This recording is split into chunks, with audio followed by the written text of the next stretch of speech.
Muli po akong bumabati ng isang pagpalang pagbati sa inyong lahat, mga minamahal kong kapatid kay Kristo.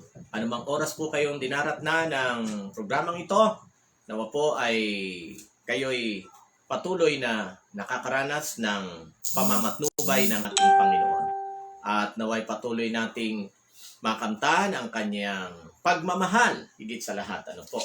Lalong-lalo na sa panahong ito na talagang kailangan nating maramdaman na ating Diyos ay talagang nagpapahalaga at tayo po'y inaalalayan. At hindi na tayo magpapaligoy-ligoy pa. Salamat sa Panginoon sapagkat kahit na tayo po'y hiwa-hiwalay, ay tayo binigyan niya ng pagkakataon na sama-sama sa ating mga puso't isipan na makapagpuri sa Kanya sa ganitong kaparaanan. Tayo po'y magpapasimula na. Subalit, hingi muna tayo ng patnubay sa pamamagitan ng isang panalangin. Let us pray. Kabanal-banalan po namin Diyos, muli po kaming nagpapasalamat at aming hihilingin sa inyo sa mga panahong ito ang patuloy niyong pagtanggap sa aming gagawing paglilingkod, pagsamba, sa pamamagitan ng patuloy niyong pagtingin ng katwiran na Kristo Kristo sa aming mga buhay.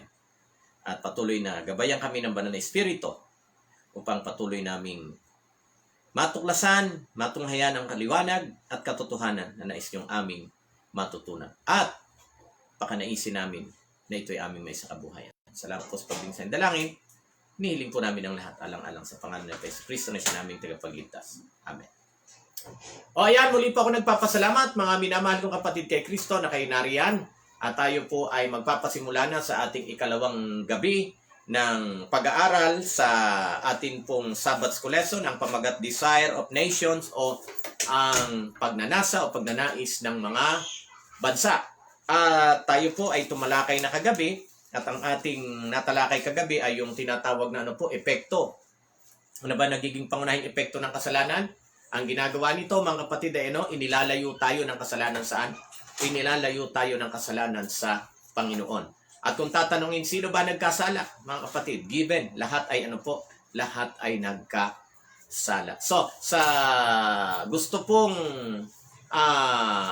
malawakang talakay ng paksang yan, ay balikan nyo na lang po yung ating tinalakay kagabi. Pasok po tayo sa ating tatalakayin sa gabing ito. Kung kagabi the effects of sin o ang mga epekto ng kasalanan, ay ngayon naman who is forgiven? Sino ba ang pinatawad o mga pinatawad? Ang talata po ay ating matutunghayan sa Isaiah chapter 59, 15 to 21. Basahin po muna natin ito, Isaiah chapter 59 verses 15 to 21. Okay? So, puntan po muna natin. Ito po ang ating mababasa.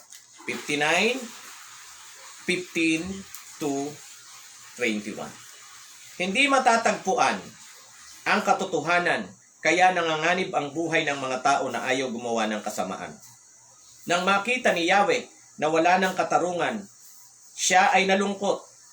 Nakita niya na wala na kahit isang magmamalasakit sa mga api. Dahil dito'y gagamitin niya ang kanyang kapangyarihan upang sila'y iligtas at siya'y magtatagumpay.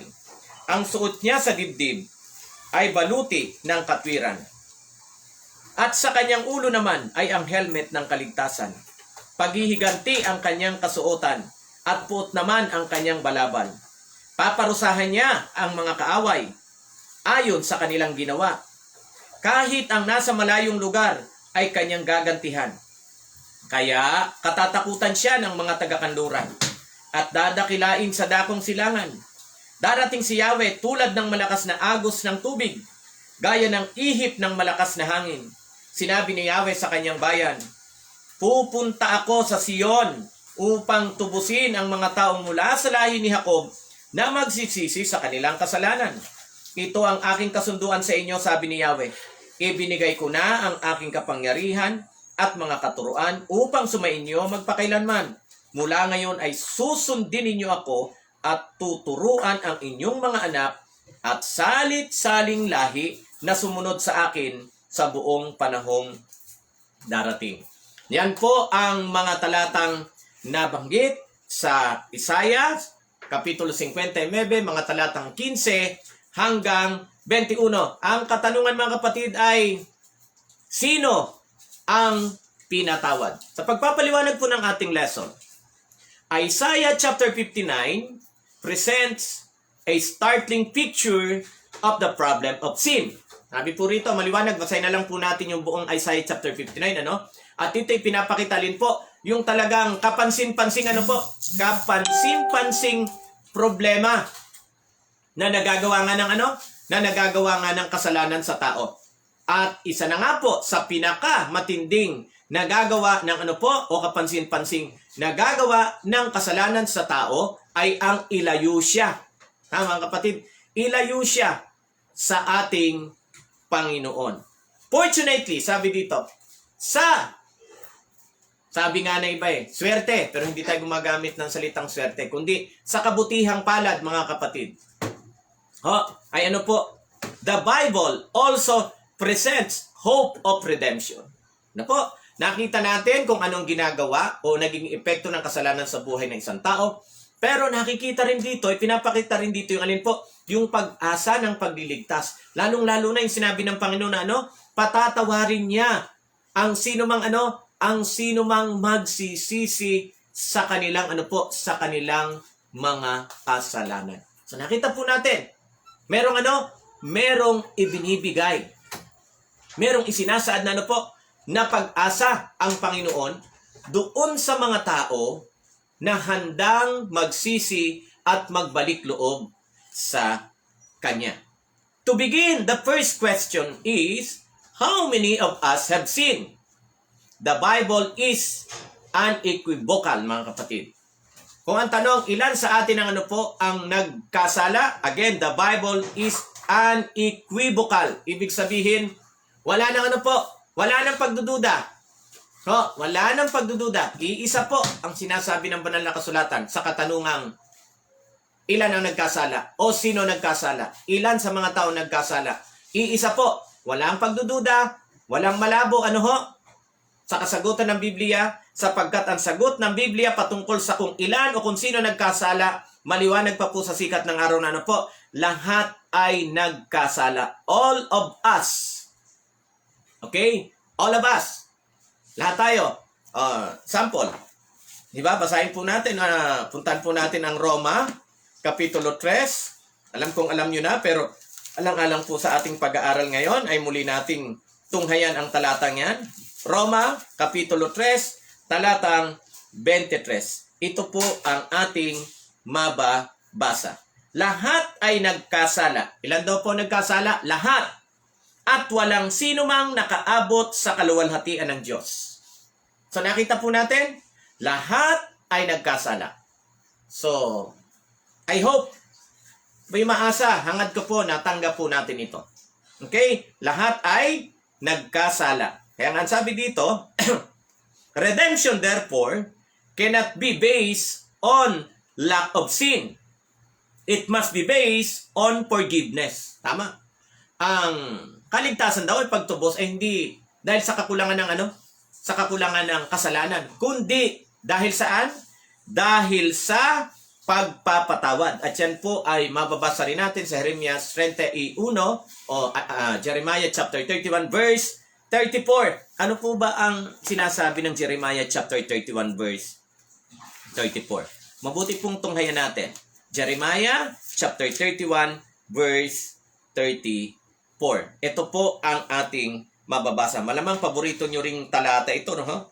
Itong verse 34 na ito ng Jeremiah chapter 31. Hindi na nila kailangang turuan ang isa't isa at sasabihin, kilalanin mo si Yahweh, sapagkat ako'y makikilala nila mula sa pinakaaba hanggang sa pinakadakila, sapagkat patatawarin ko sila sa kanilang kasalanan at kalilimutan ko na ang kanilang kasamaan. Ganito rin po ang sinasabi ni Yahweh kay Propeta Ezekiel sa 18 ng Kabanata 18 ng Aklat ng Ezekiel. Ano po mga kapatid? Mga talatang 21, patuloy na ang Diyos ay hindi lang magpapatawad, kundi kalilimutan ang kanilang mga kasalanan. Kaya again, ang sabi dito, who is forgiven? Mga kapatid, who is forgiven?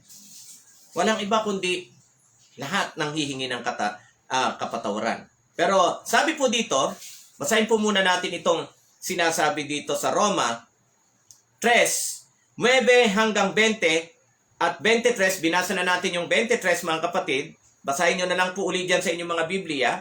Ang sabi dito, all have sinned, so there can be no distinction on that basis. Those who are justified can be judged as just only because they receive by faith the gift of God's righteousness through the sacrifice of Christ. Tama po. Ano po, ulitin natin ito. Those who are justified can be judged as just only because they receive by faith the gift of God's righteousness through the sacrifice of Christ. So sa madaling salita, mga kapatid, hindi po talaga papasa yung tinatawag na na salvation by work. Hindi po talaga uubra yung tinatawag na tatrabahuin mo alin ang iyong kaligtasan. At kaya ka lang sabi dito na justify, o kaya ka lang kaya ka lang itinuturing na makatwiran o matino, sapagkat tinanggap mo alin? Tinanggap mo ang kaloob ng Diyos. Ano yung kaloob ng Diyos? Mga kapatid, yung biyaya ng Diyos, tinanggap mo. Sa pamamagitan ng pananampalataya mo, pananampalataya ko sa ating Panginoong Kristo. At dahil doon, mga kapatid, tandaan niyo po tinitingnan tayo ng Diyos. Kaya kung maririnig niyo po yung aking prayer palagi, tingnan tayo sa katwiran ng ating Panginoong Kristo kasi ganun po talaga. Kaya tayo nagiging matuwid, kaya tayo nagiging righteous sa paningin ng Diyos simply because tinanggap natin ang kanyang alok na biyaya sa pamamagitan ng ating pananampalataya sa ating Panginoong Kristo. At dahil doon tayo itinuturing. Hindi po tayo matino itinuturing tayong matino o matuwid. Dahil ba sa atin? Ulit-ulitin natin. Ang sabi dito, dahil saan? Dahil sa righteousness through the sacrifice of Christ. Okay? So tinanggap natin by faith. Yung alin po? Yung iniaalok na biyaya. At yung sakripisyo ng ating Panginoong Kristo doon sa krus para sa atin ay ibinibilang sa atin, ikinakount sa atin as righteousness o katwiran. Hindi tayo kundi yung sakripisyong ginawa ng ating Panginoong Kristo doon sa krus para sa iyo at para sa akin. Kaya nga, righteousness by faith, hindi righteousness by work. Hindi talaga natin kayang trabahuin, mga kapatid. Righteousness by faith. Ang tawag po doon sa unang bahagda ng kaligtasan na atin pong pinaniniwalaan, ang tawag po doon ay justification. O yung tinatawag pong imputed righteousness. Itinuring kang matino, tinitinang ng Diyos ngayon sa buhay mo at sa buhay ko alin ang katwiran ng ating Panginoong Kristo. Bakit? Sumampalataya ka Tinanggap mo ang sakripisyo ng Panginoong Kristo para sa iyo at para sa akin. So pag tayo nanampalataya, tinuturing tayong matino. Basahin nga po natin ang Roma 3:22 mga kapatid. Tingnan niyo po.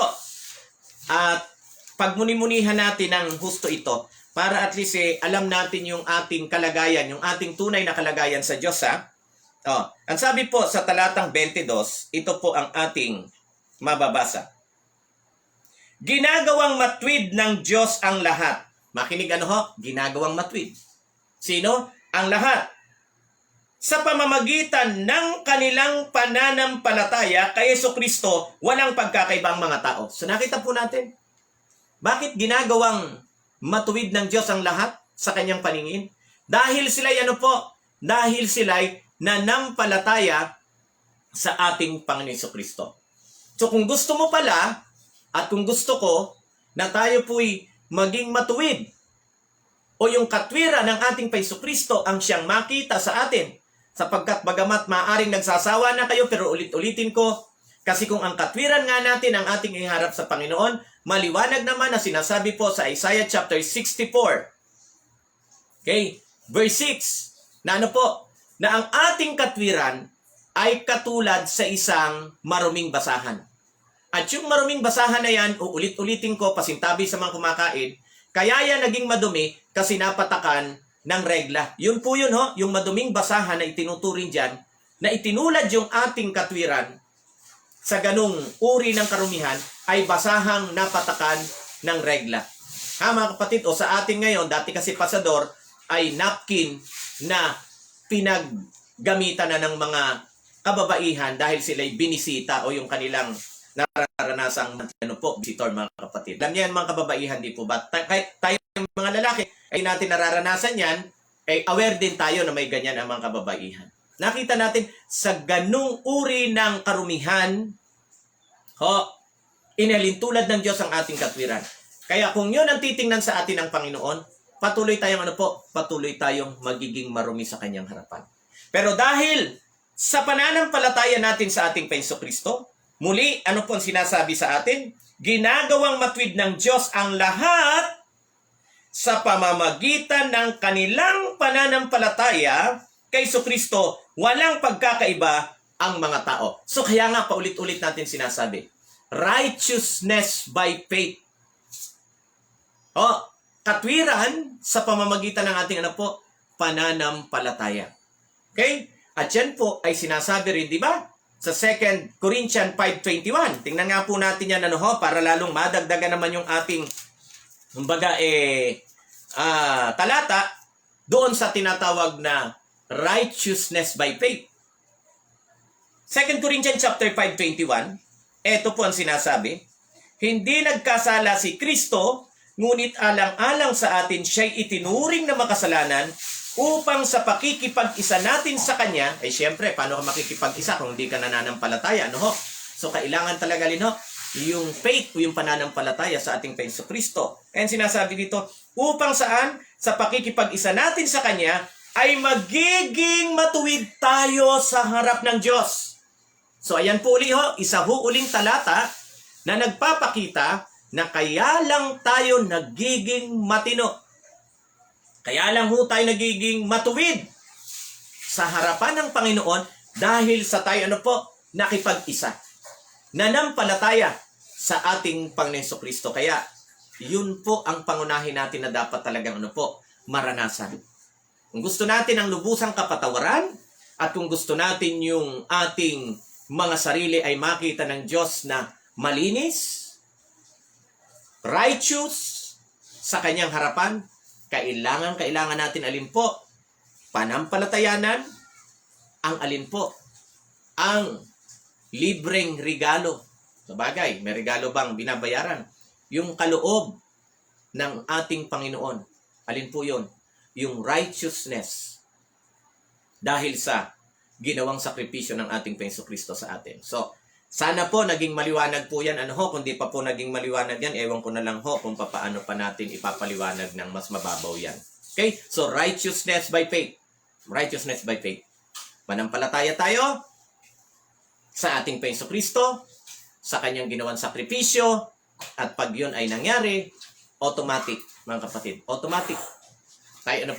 Tayo'y matino na ngayon. Tayo'y makatwira na ngayon sa harap ng Panginoon. Hindi dahil sa atin, kundi ang sabi nga, inimputan tayo. Tayo po'y itinuring. Imputed righteousness. Imputed. Itinuring tayong matino. So ngayon po, sabi dito, Romans chapter 3, 21 to 24.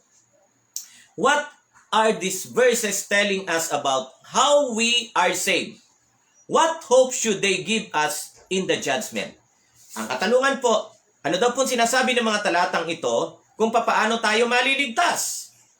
Anong pag-asa ang ibinibigay nito sa atin sa panahon ng paghuhukom? Basahin nga uli natin. Nandun na tayo kanina sa 22. So simulan natin sa 21 hanggang 24 ng Roma Kapitulo 3. 3:21 hanggang 24. Say dito, ngunit ngayoy nahayag na kung paano ginawang matwid ng Diyos ang tao, ito'y hindi sa pamamagitan, ito'y hindi sa pamamagitan ng kautusan. Bagamat ang kautusan at ang mga propeta ang nagpapatutuo tungkol dito. Ginawang matuwid ng Diyos ang lahat sa pamagitan ng kanilang pananampalataya kay Kristo. Walang pagkakaiba ang mga tao, sapagkat ang lahat ay nagkasala at walang sino mang nakaabot sa kaluwalhatian ng Diyos. Verse 24, ngunit dahil sa kaganyang kagandahang loob o sa kanyang biyaya. Again, ngunit dahil sa kanyang kagandahang loob na walang bayad, niyang ibinigay, sila ay itinuring na matuwid sa pamamagitan ni Kristo na siyang nagpalaya sa atin. O ayan na po, 3:24, isa na namang talata, hindi ko lang binanggit kanina kasi eto nga, itutuloy nitong ating pag-aaral nga ngayon, yung isa pang talata na na tayo muling itinuring ng Diyos na matuwid sa pamamagitan ng ni Kristo Jesus na siyang nagpalaya sa atin. So eto, righteousness by faith na naman mga kapatid. Righteousness by faith na naman ang pinag-uusapan dito. So again, ang katanungan, sabi po, ano ang sinasabi ng mga talatang ito? Kung paano tayo maliligtas? Walang-wala talaga, walang-wala talaga yung tatrabahuin natin ang ating kaligtasan. Pero makinig po kayo maigi sa Makinig po kayo maigi sa paliwanag ng ating lesson. Kasi dito po maraming nalilito. At sasabihin ko nga sa inyo, dito nagkaroon ng habulan, di ko nababanggitin, dito nagkahabulan yung magninong, nakapatiran natin, naghabulan ng taga dahil dito sa issue ng kung meron bang bahagi ang pagsunod sa kautusan sa kaligtasan o wala. Nagkahabulan pa ho ng taga dahil dito sa issue na to. Kaya makinig po kayo maigi mga kapatid. Dadahan-dahanin ko ito para tayo po ay maunawaan natin ang maayos itong bahaging ito. Atin pong mailagay sa tamang perspective kung ano ang nagiging papel o saan ba papapel ang pagsunod sa kautusan ng Diyos. Mga kapatid, bakit ba siya pumapasok sa atin bilang mga mananampalataya? Saan o papaano? At sabi po rito, most people think the question in the judgment is, who has sinned? Maraming tao tatanong daw sa panahon ng judgment, sino nagkasala? Okay? Sino nagkasala? But that is not a question that needs to be asked. Pero kung tutusin, hindi na yan yung katanungan na dapat pang itanong. Mga kapatid? Because everyone has sinned. Tama naman. Lahat ay nagkasala. Roma 3:23. At ang Roma 6:23, alam na natin, ang kabayaran ng kasalanan ay kamatayan. Yun po ang sinasabi. So, everyone have sinned. Instead, the question is, sa halip na kung sino nagkasala, ang tanong ay, who is forgiven? Sino ang mga pinatawad? Mga kapatid? Kasi hindi naman lahat talaga patatawarin. Sino yung mga pinatawad? God is just when He justifies the one who has faith in Jesus. Ano po? Ang Diyos daw po ay matuwid at wala nang daw. Talagang matuwid ang Diyos at kanyang at kanyang i-justify. Ituturing na matuwid. At kanyang patatawarin ang lahat ng lahat ng mga sumampalataya sa ating Panginoon Kristo. Maiging basahin nga po natin ang Roma 3:26. Puntahan uli natin.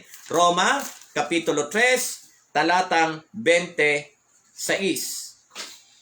Ngunit ngayon ay ipinakita ng Diyos na siya'y matuwid at itinuturing niyang matuwid ang mga sumasampalataya kay Jesus. Eto na naman, righteousness by faith na naman ito. Sino ang itinuturing ng Diyos na matuwid?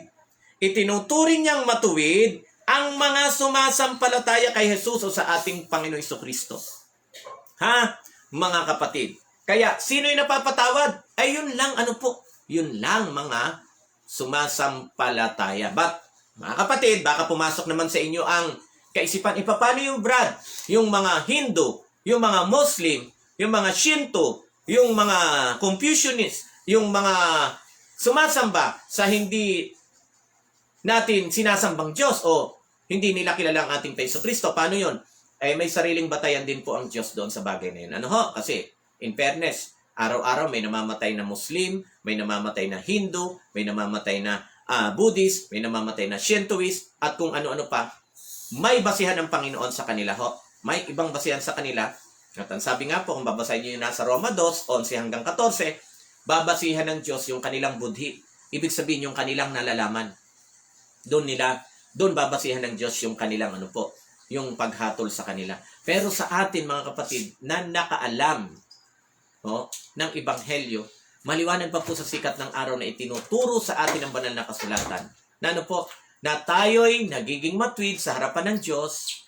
Dahil saan? Dahil sa atin pong pagtanggap sa kanyang biyaya. Anong ginawa natin? Atin pong sinampalatayanan ang ating Panginoon Jesucristo. At dahil doon, sabi dito, natanggap natin, natanggap natin ang kapatawaran. At tayo tinuring ng Diyos na matuwid. So the deciding factor, sabi dito, in the judgment is who has received and continues to receive forgiveness by having faith in Jesus. Sinong tumanggap at yung patuloy? O kaya hindi tayo naniniwala mga kapatid doon sa once saved, always saved na po. O minsang nanampalataya. Minsang kang sumampalataya, ligtas ka ng palagi. Hindi ho. Dapat nagpapatuloy ka. Nagpapatuloy ka. Mga kapatid? Dapat nagpapatuloy ka. Hindi, minsan kang sumampalataya, bibitaw ka. Hindi po. Maliwanag pa po sa sikat ng araw. Dapat tayo, nagpapatuloy. At sa ito, now, it is true, we are judged by works. Yan na. Tama naman po. Sabi ng ating Jesucristo, darating siya, dala-dala niya na ang gantimpala. At ng mga tao, ayon sa kanilang ginawa. Tama po yun pero tingnan po natin. Now, it is true we are judged by works, but not in the sense that works saves us. Pero hindi ibig sabihin na ang ating ginawa, ang siyang o kabutihan na ating ginawa, ang siyang nagligtas sa atin. At so, then faith is made void. Kung ganun nga daw po, di parang naging walang kabuluhan ng pananampalataya. Ayon po yan sa Roma 4:14. Basahin nyo na lang, para hindi na masyadong mabang ating pagpapaliwanag. Instead, sabi dito, our works, makinig po maigi, alam nyo na ito, pero para lalo pong ma-instill, maitatak sa ating mga isipan, ito po, hindi natin makakalimutan. Our works reveal whether we truly have been saved. Ayon, ang ating mga ginagawa, ay ito yung nagpapahayag o nagsasaad o nagpapakita kung totoo nga talaga na tayo'y nakaranas ng kaligtasan. At yan naman po ang sinasabi sa Santiago 2:18. Tingnan nga po natin sinasabi ng Santiago 2:18 o James chapter 2 verse 18. Ano po ba ang sinasabi ng Santiago 2:18? Ito po, ang sabi dito, ngunit may nagsasabi, may pananampalataya ka at may gawa naman ako. Ipakita mo sa akin kung paano maaring magkaroon ng pananampalatayang walang mga gawa. At ipapakita ko naman sa iyo ang aking pananampalataya sa pamamagitan ng aking mga gawa. Mga kapatid, so tama po na ang ating mga ginagawang ayon sa kalooban ng Panginoon ay hindi ito dahil sa dahil sa gusto nating maligtas. Kundi ito na nga ang nagsasaad, ito na nga yung katibayan o patutuo na tayo na tayo ay ligtas. O iniligtas. Ay dito, works reveal whether we are truly have been saved. So sa madaling salita, madalas na natin nababanggit. Mga kapatid, yung alin po, kung ano ang puno, siyang bunga. So ibig sabihin, ang mga ginagawa nating kabutihan, ang mga ginagawa nating ayon sa pagsunod sa kalooban ng Panginoon, ay bunga ng bunga ng tinanggap nating kaligtasan. Kaya ito po, kapahayagan na. Mga kapatid, kapahayagan na ito na tunay nga tayong iniligtas ng Panginoon. Pakibasa nyo na lang uli ang Santiago 2:18. Ang sabi dito, why can't works save us? Bakit hindi daw tayo pwedeng iligtas ng salvation by works o sarili nating mga kakayanan na gumawa ng mabuti? Sabi, either now or in the judgment. ngayon at sa darating na paghuhukom. Bakit di tayo kayang iligtas ng mabubuting gawa na ito kung sasarilinin natin, kumbaga sarili natin diskarte? Ang sabi dito, it's too late for good works. Sobrang late na daw saan? Ang mabubuting gawa. Or obedience to the law to redeem anyone. Oh. Asyan daw pong huli para i-redeem tayo ng kautusan o pagsunod sa kautusan. Sabi dito, the purpose of the law, makinig po maigi, ano daw po ang mithiin o ang papel ng kautusan? In a simple word, isn't to save, but to point out sin. Ayun. Ano daw po? Hindi para iligtas, ang bahagi ng kautusan ay hindi para tayo iligtas, kundi ipinapaalam, itinuturo nito sa atin kung ano ang kasalanan at kung ano ang kasalanang ating nagagawa. Tama po, kasi kung ating babasahin dito po sa Roma Kapitulo 7, bagamat wala po sa ating leksyon, kung babalikan po natin ang Roma Kapitulo 7, ang sabi po dito, simulan natin sa 7. Ang ibig bang sabihin nito'y ang kautusan ay masama? Hinding-hindi, kaya lamang, kundi dahil sa kautusan, ay hindi ko sana nalalaman kung ano ang kasalanan. Hindi ko sana nalaman kung paanong pagnasa ng pag-aari ng iba kung hindi sinasabi ng kautusan, huwag mong pagnanasaan ang pag-aari ng iba. So nakita po natin, tama po. Ang papel ng kautusan sa atin ay isa po doon, ituro sa atin ang tama. At tayo po winawarningan din, isinasaad din ito sa atin kung tayo nakakagawa ng kung tayo nakakagawa ng kasalanan at the same time kung tayo naman ay gumagawa ng ayon. Saan? Sa kalooban ng ating Panginoon. Okay, again the purpose of the law in a simple word isn't to save us but to point out sin. Okay, tinuturo nito kung anong ating nagawang kamalian o kasalanan. Instead, sabi dito, faith working through love. Ayun, sa madaling salita, hindi na tayo magtataka. Bakit po tayo nakakasunod sa kautusan? Sapagkat una, may pananampalataya na tayo. At syempre, dahil may pananampalataya tayo po, nagkakaroon ng tinatawag na pag-ibig. Pag-ibig kanino? Pag-ibig sa ating Panginoon. Hindi po ba? Pag-ibig sa ating Panginoon. At madalas na nating narinig, John 14:15, if you love me, keep my commandments. Ang nagsasabing, iniibig ako at hindi sumusunod sa kautusan, sinungaling. Mga kapatid? So, mga kapatid, ang pagsunod sa kautusan ay dahil saan? Dahil sa pagmamahal. Bunga na ito ng pananampalataya, at dahil sa ating pananampalataya, nakaramdam na tayo ng pagmamahal sa ating Panginoon. Tingnan nyo rin po ang nasa Roma, nasa Roma 5:5 at Galatia 5:6. Ang sabi dito, it demonstrates that the person has living faith in Jesus. Ano daw po pinapakita nito? Isinasaad, ipinapahayag doon sa mga nakikitang mabubuting gawa natin, na tayo na meron talaga tayong tamang koneksyon. Meron talaga tayong tamang pananampalataya o may buhay na pananampalataya sa ating Panginoong Jesucristo. Basahin nga po uli natin, ito namang nasa Santiago. Pupunta pa rin tayo sa aklat ni Santiago, Kapitulo 2, talatang 26. Ano po ang sinasabi ng James chapter 2 verse 26? Ito naman, patay ang katawang walang espiritu. Gayon din naman, patay ang pananampalataya kung walang kasamang gawa.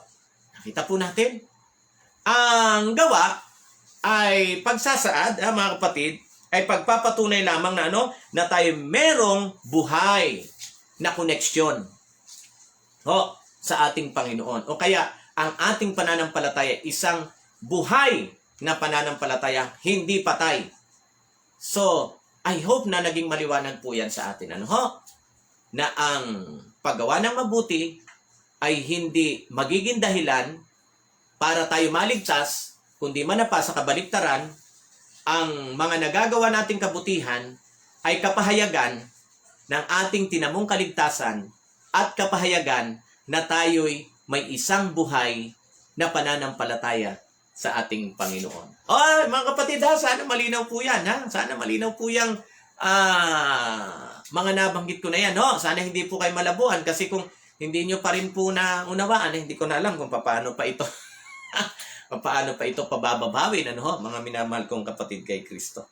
At sa malapit na pagtatapos, ang sabi dito, works are an outward expression. Tama po, kaya alam niyo, itong mga pinapaliwanag ko, hindi ko nga maintindihan kung ganito lahat ng ating pagkaunawa, hindi ko maintindihan bakit yung ibang mga Kristiyano, binabrand pa rin tayo. Binabrand pa rin tayo as kulto. Binabrand pa rin tayo as legalista. Sila rin naman, ganun din naman ang aral nila. We are saved by grace through faith. Tayo, ganun din naman.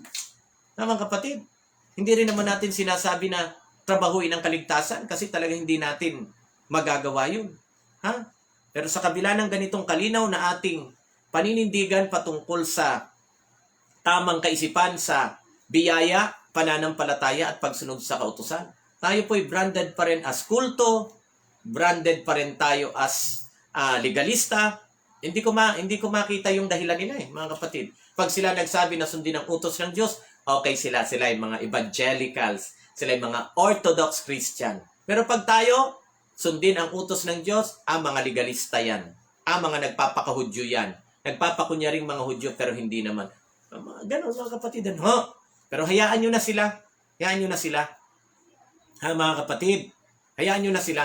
Basta kayo at ako ay alam nyo ang tamang kaisipan, tamang aral at katotohanan patungkol sa kaugnayan ng biyaya, pananampalataya at pagsunod sa kautusan.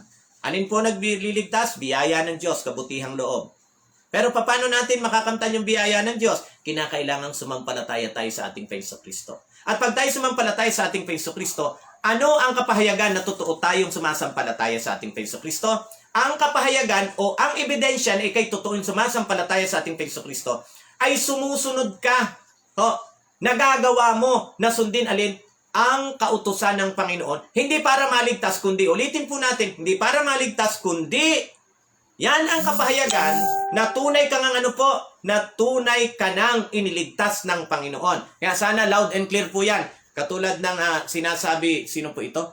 Kagaya ng sinasabi ni Sister Delma. Okay, Sister Delma Bello Rosario. Sister Delma, kumusta po dyan sa Australia?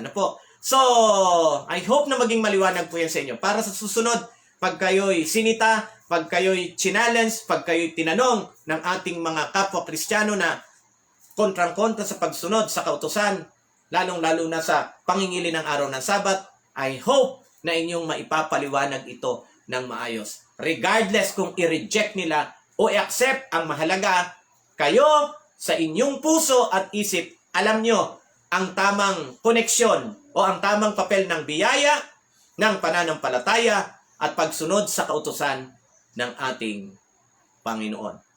Panghuli, ulitin ko, panghuli. Ulitin ko po, ang biyaya ang ginagamit ng Diyos na means mula noon, ngayon at sa darating. Siya pong ginagamit niya means para iligtas ang tao. Pero sino yung tatanggap ng kanyang biyaya? Yung sasampalataya sa ating Panginoon.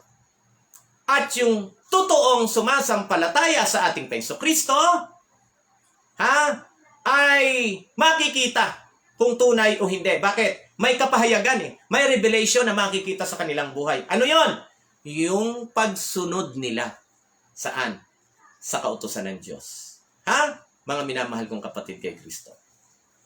Loud and clear sana po yan. Okay. Sa malino o sa malapit na pagtatapos, sabi dito, works are an outward expression, the human manifestation of saving faith.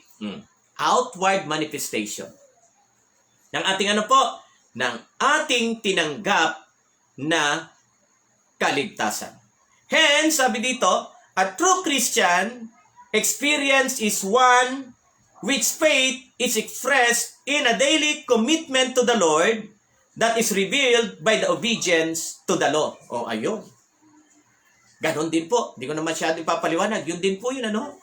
Pinapahayag ng ano po, ng isang Kristiyano na may tunay na commitment o pagtatalaga sa Panginoon. O, yung kanyang pagiging ligtas sa pamagitan ng ano po, sa pamamagitan ng kanyang pagsunod sa kautusan. In the judgment, sabi dito, God uses works as evidence for His creatures. Oo, kaya nga. Dala ko na ang gantimpala, sabi nating Kristo ayon sa kanilang mga gawa. Oh. Kasi di ba? Sabi nga, magkakaalaman. Kung anong puno, siyang bunga. Mga kapatid, kung anong puno, siyang bunga. So, magkakaalaman. Oh, ano ba? Ba't mo sinasabing ligtas ka? May ebidensya. Ano yung ebidensya? Ayan. Sinunod mo alin? Ang kautusan ng Panginoon. Pero yung iba, di ba? Kasi mahirap na, di ba mga kapatid? Ang Panginoon Kristo rin nagsasabi. Marami naman nagsasabi, Panginoon, Panginoon. Pero, bakit niyo ako tinatawag na Panginoon? Di niyo naman ginagawa yung sinasabi ko. Oh, kaya dyan magkakaano yan eh. Dyan magkakaalaman, mga kapatid, di po ba? Sino ang tunay na tatanggapin ng Panginoon? Eh, parehas naman tumatawag ng Panginoon. Pero may i-reject. Oh, sino ang mga totoong mananampalataya? Yung sinasabi ng Panginoon, yung tumatawag sa akin ng Panginoon at ginagawa ang aking mga ang aking mga sinasabi. Tinatawag niya akong Panginoon pero hindi niyo naman ginagawa ang aking mga sinasabi. Kaya mga kapatid, magkakaalaman eh. Magkakaalaman. So hindi sapat na sabihin mong Panginoon mo rin ang ating Kristo. Ang tanong, kinikilala mo siyang Panginoon, ginagawa mo ba ang kanyang sinasabi? O sige nga po, saan po ba yan mga kapatid? Nandyan din po yan sa Nandyan din po yan sa Luke chapter 6. Tingnan po natin Hindi po nagkakamali. Nandito rin po yan sa Luke chapter 6. Tingnan po natin. Lucas, kapitulo 6. Ang sabi po dito po sa 46. Kung di ako nagkakamali. Ito. Tama. Lucas 6:46.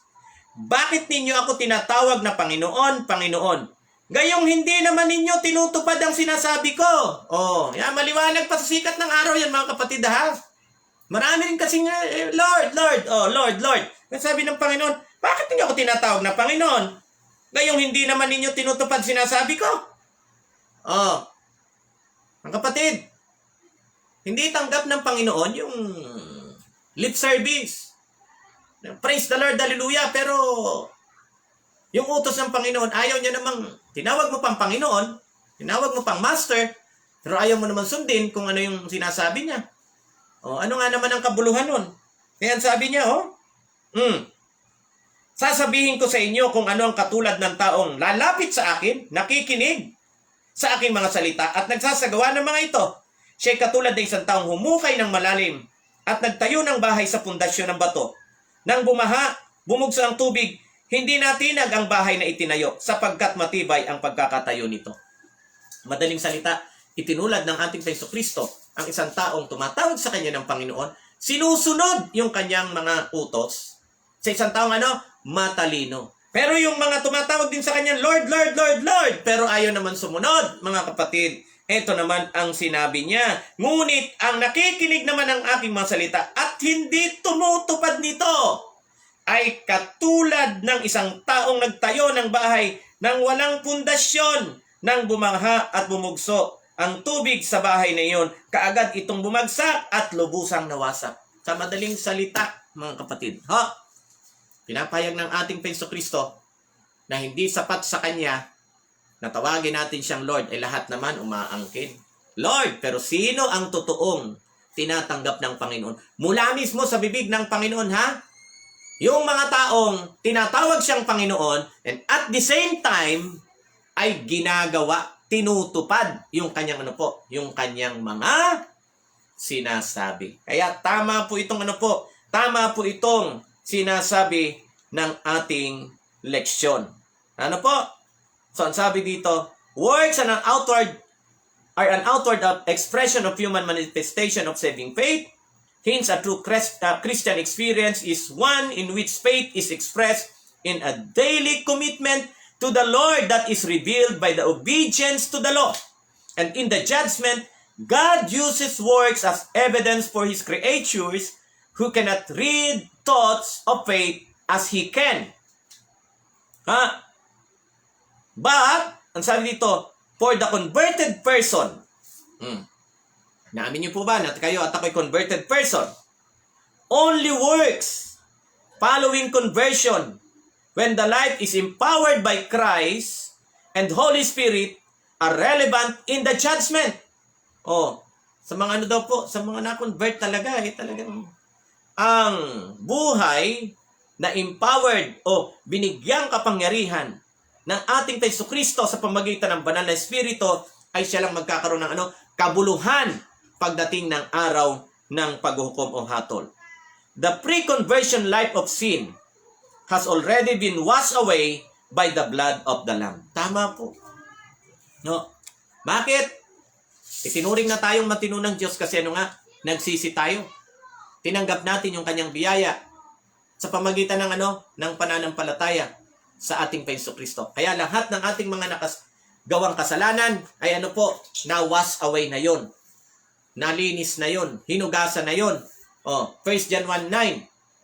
Anong pong sabi, kung ating ipapahayag ang ating mga kasalanan, ay tapat ang Diyos na tayo patatawarin at lilinisin sa lahat ng ating mga kalikuan. Kaya mga kapatid, tama po. Again, sino ang pinatawad sa atin pong pinag-usapan ngayon sa gabi ito? Sino yung mga pinatawad? Yung mga pinatawad ay yung mga taong bagamat gustong lahat ng Diyos patawarin at lahat naman ang gusto ng Diyos na umabot sana sa pagsisisi ang mga tao, pero hindi naman lahat. Hindi naman lahat, obviously. Hindi lahat. Nakita natin kahit doon po sa krus, nung mamamatay ang ating Jesucristo, may dalawang magnanakaw doon, di po ba? Sa umpisa, parehong nangutya yung dalawa. Pero, bago malagutan ang hininga, yung isa nagbago. Tama? Po ba mga kapatid? Yung isa nagbago, pero yung isa hindi. Talagang malala. Nalagutan na lang ng hininga na hindi umabot sa pagsisisi. So, gustuin man ng Diyos iligtas lahat, pero ang kondisyon para tayo'y maligtas, lalong-lalo na nga po sa mga nakapakinig ng kapahayagan o ng mabuting pabalita, ay ang tayo tumanggap sa kanyang biyaya. At papaano naman matatanggap yung biyayang yan? Sampalatayanan. Ang sakripisyo na ginawa ng ating Jesucristo para sa atin. At pag tayo'y nanampalataya doon sa sakripisyo ng ating Panginoon Jesucristo para sa atin, ano nang ang sabi? Automatic. Ituturing kang ituturing kang matuwid ng ating Panginoon. Yan tinatawag na justification. Imputed righteousness. Hindi ka matino, pero itinuring kang matino dahil sa ating Panginoon Jesucristo. At nakita natin sa ating pag-aaral na ang mga na-justified, ang mga totoong sumampalataya, ang mga totoong kumikilala na totoong Panginoon nila ang ating Jesucristo, ano sabi? Ay tumutupad sa kanyang mga utos. Hindi puro salita. Hindi puro buang bibig. Lord, Lord, Lord. Praise the Lord. Hallelujah. Hindi ho. Marireveal yung mga totoong mahahayag yung mga totoong nananampalataya sa ating Jesucristo. May makikitang bunga sa kanilang buhay. Ano yun? And sabi nga natin Jesucristo, if you love me, keep my commandments. Kung ako'y inyong iniibig, susundin ninyo ang aking mga utos. Kaya meron talagang kapahayagan. Makikita talaga, magre-reflect sa buhay ng mga iniligtas. Alin po? Ang katunayan na sila'y ligtas. Ano yung reflection na yon? Anong katibayan? Naging masunurin po sila. At patuloy silang magiging masunurin. Hindi yung minsanan, kundi patuloy silang magiging masunurin sa kautusan ng ating Panginoon.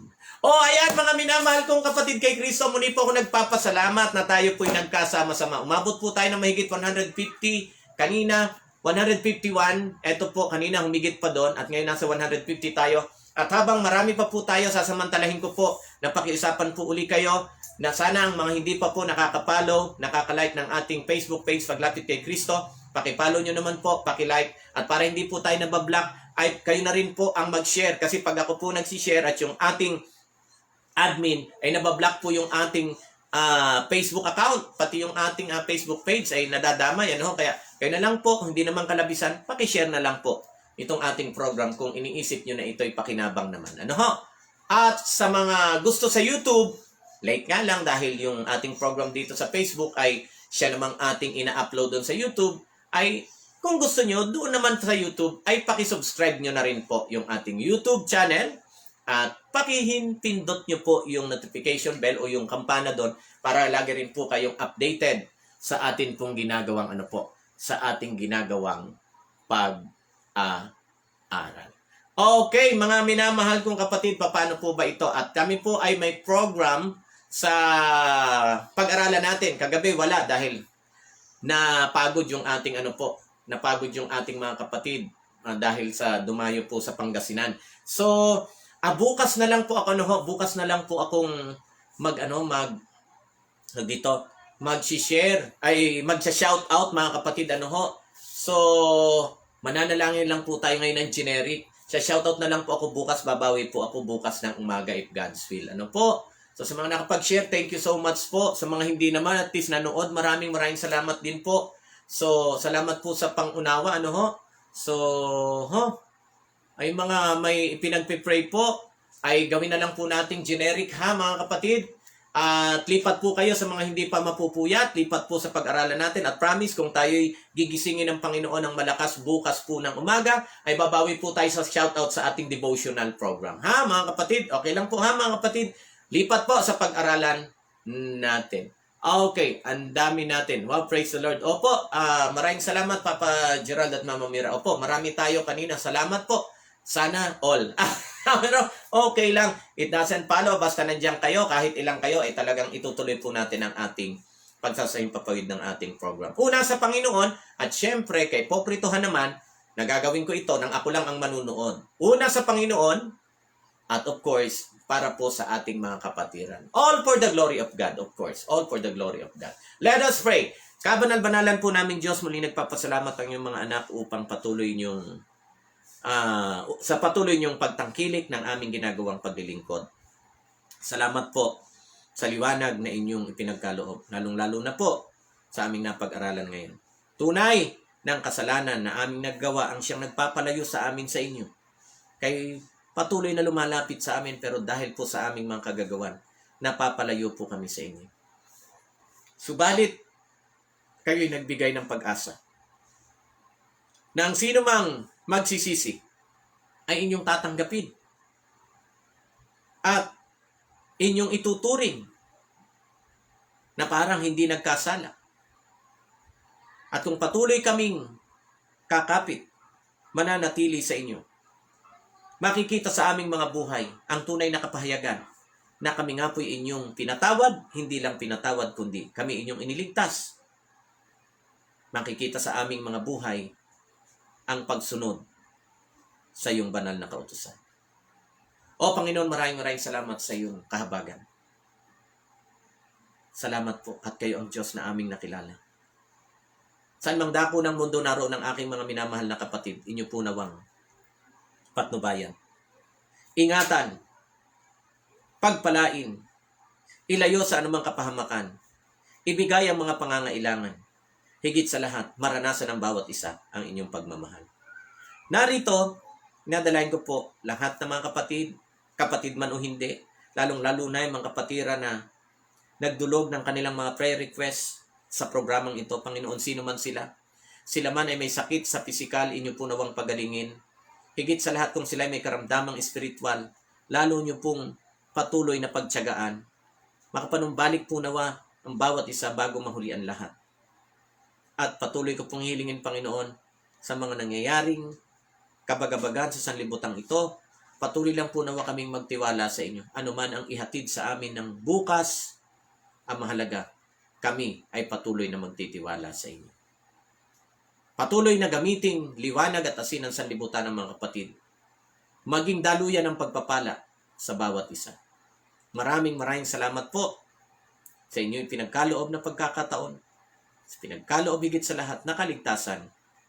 At ang aming dalangin ay aming pinapailan lang may pananampalatayang alam po namin inyong tinanggap sapagkat hinihiling po namin ang lahat. Hindi sa aming mga sariling karapatan, kundi sa bukod tayong karapatan ng aming Panginoon Kristo na siya naming tagapagligtas. Amen. Ayan, mga minamahal kong kapatid kay Kristo, muli po ako nagpapasalamat na kayo'y nanatiling nandiyan. Pansamantala, tayo po'y mag-iwahiwalay sa pangalan ng ating nag-iisang Diyos na pinaglilingkuran, isang Diyos, tatlong persona, Ama, Anak at Espiritu Santo. Ito pong muli ang inyong kapatid sa Panginoon Kristo, Brother Richard Thompson, sa pananampalatayang ating pinagkakaisahan, pinagsasama-samahan, Seventh-day Adventist Church, ang iglesyang nalabi sa huling kapanahunan. At kung ako po ang masusunod, ang aking panukala, hanggang sa huling hininga ng aking buhay, ay masaya ko pong gugugulin ang aking paglilingkod sa Panginoong ating minamahal sa loob ng kanyang minamahal na iglesyang ito. Sana kayo rin po, kaisa tayo ng panukala, na maging sa hirap o ginhawa, maging sa kalusugan o karamdaman, mula sa buhay, kung kinakailangan pa yung tulot ng Diyos na tayo mamatay, hanggang doon sa huling hininga ng ating buhay, atin pong gugugulin ang ating paglilingkod sa Panginoon. Nang tayo po naglilingkod ng may kasiyahan, mananatili, magtatapat at patuloy na magtitiwala sa ating Panginoon. O ayan mga kapatid, laging tatandaan na mahal ko kayo, pero mas higit po ninyo, kasama na rin ako, tatandaan na kayo at ako ay mas higit na minamahal ng ating Panginoon. Ayan, maraming salamat po. Bukas po, if God's will, wag po kayo mawawala. Pag apo'y ginising ng Panginoon, ng may buhay at lakas, tuloy po tayo sa ating morning devotional session o worship. Sana po makasama ko kayo at doon tayo babawi ng ating shoutout, ha? Mga kapatid ko o minamahal kong kapatid kay Kristo. Mantala, bye-bye for now. Love you mga kapatid. Keep safe. God bless.